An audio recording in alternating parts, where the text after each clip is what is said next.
Hello， 大家好，我是熊猫堂的卡斯，我是熊猫堂的崔云峰，我是熊猫堂的17军，我是熊猫堂的队长陈丁丁，我是熊猫堂的齐哈。现在可以给你一个机会，让你对着父母说一句你最想对他们说的话。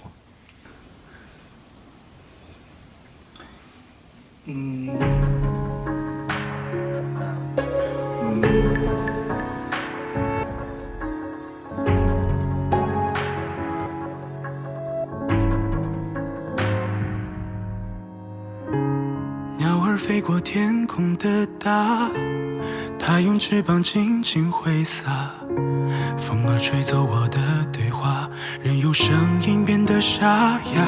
时常忘记了在哪，又害怕被看懂。让我不要考虑他们两个，他就说你只要就是放心去做，完成你想去做的工作，想去做的事就行了，毕竟机会难得。有些问题不会解答，所以我宁愿做哑巴，也希望你能懂我，只求不太多偏差。我小的时候跟父母的关系其实不是特别好，但是现在长大了之后呢，就会发现就是当父母的不容易，然后也在为自己青春期叛逆的一些事情啊发生的冲突啊懊悔。才能懂你叮嘱我的话，当跌倒却不会被压垮，便是成长的回答。谢谢你陪伴了我长大，从来不顾代价，哪怕会风吹，哪怕会雨打，不害怕。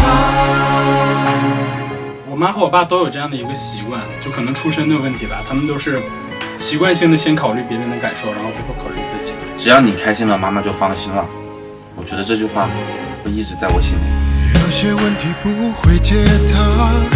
我的家庭是就中国比较典型的严父慈母。不太多偏差，外面的世界充满童话，不小心也想炫耀。去央视演出的那一次，然后我把视频发给他们看，我那个时候我爸是蛮骄傲的，然后他就觉得说啊，儿子上央视了。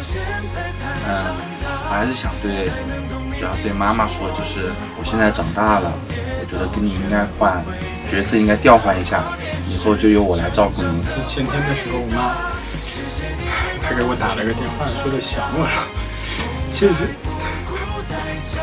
其实我一直都挺想我妈的，但是就是不太好意思说吧。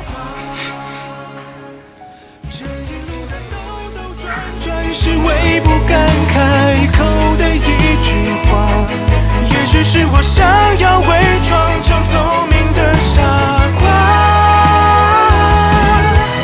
却看不懂自己的世界是无解是尴尬，请你当作儿时的笑话吧。